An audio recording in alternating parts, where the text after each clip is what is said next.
Salut! Je sais pas trop comment commencer cette vidéo, mais si vous avez regardé mes vidéos sur YouTube ou mes dessins sur Instagram, vous avez pu voir que la plupart de mes dessins c'est du pointillisme.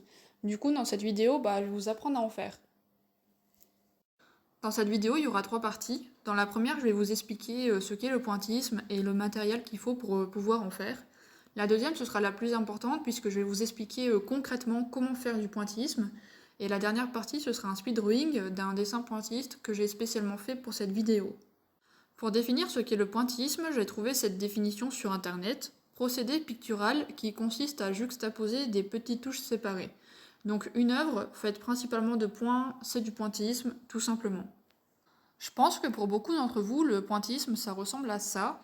Et c'est d'ailleurs ce genre de dessin que je vais vous apprendre à faire, mais à la base, le pointillisme c'est ça.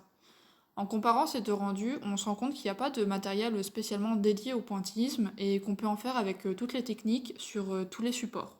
Dans cette vidéo, je vais rester sur les bases et je vais vous apprendre à faire ce genre de rendu en noir et blanc. Et pour ça, il vous faut simplement un stylo noir à mine fine. Peu importe la marque, que ce soit Stabilo, Staedtler, Pigmamicron ou même une autre marque, si vous débutez, le rendu final sera le même. L'avantage des Pigmamicron, c'est qu'ils ont plusieurs tailles de mine qui commencent de 0,03, ce qui correspond à une mine très fine, jusqu'à 0,8, ce qui correspond à une mine assez grosse. Et jouer avec différentes tailles permet de donner du volume et du contraste à votre dessin, mais si vous avez qu'une taille de mine pour débuter, c'est vraiment pas un problème. Une fois le matériel prêt, on peut passer à la deuxième étape.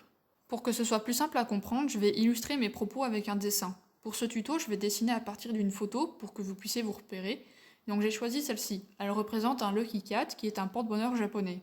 Vu qu'on va dessiner en noir et blanc, la première chose que je fais, c'est mettre ma photo de référence en noir et blanc. Ça va me permettre de mieux distinguer les nuances de gris et du coup mieux anticiper mon remplissage. Par exemple, si je prends cette pâte-là, on peut remarquer qu'il y a une partie blanche, une partie noire, une partie grise et des ombres. Pour remplir une partie noire, il faut faire un remplissage homogène avec beaucoup de points très serrés, ce qui va donner un rendu uni et foncé. Et à l'inverse, pour une partie blanche, il faut faire un remplissage homogène avec peu de points très éloignés pour un rendu uni et clair. Pour une partie grise, il faut trouver un juste milieu au niveau des points pour que le rendu soit ni trop clair ni trop foncé. Et pour créer le dégradé des ombres, je reviens sur les contours en rajoutant des points très rapprochés que j'éloigne au fur et à mesure en allant vers le centre. Une fois que les parties claires, foncées et que les ombres sont faites, j'attaque la marque du genou et vu qu'elle est grise, je vais devoir trouver un juste milieu au niveau des points pour que le rendu soit ni trop clair ni trop foncé. Donc là, j'ai fini la pâte et rien qu'avec cette partie du dessin, on a pu voir les différents types de remplissage possibles en pointillisme. Donc maintenant, vous êtes apte avec un peu d'entraînement à finir entièrement le dessin. Et du coup, je vous laisse avec le speed drawing qui est la dernière partie de la vidéo. D'ailleurs, si certains d'entre vous veulent reproduire ce dessin en pointillisme, que vous soyez débutant ou non, envoyez-moi votre dessin sur Instagram, je serai contente de le partager. Et si j'en reçois 5, 6, j'en ferai une vidéo où je vous donne mon avis et des conseils pour vous améliorer.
Voilà, le dessin est terminé. J'espère que cette vidéo sera utile pour certains d'entre vous et moi je vous attends sur mon compte Instagram.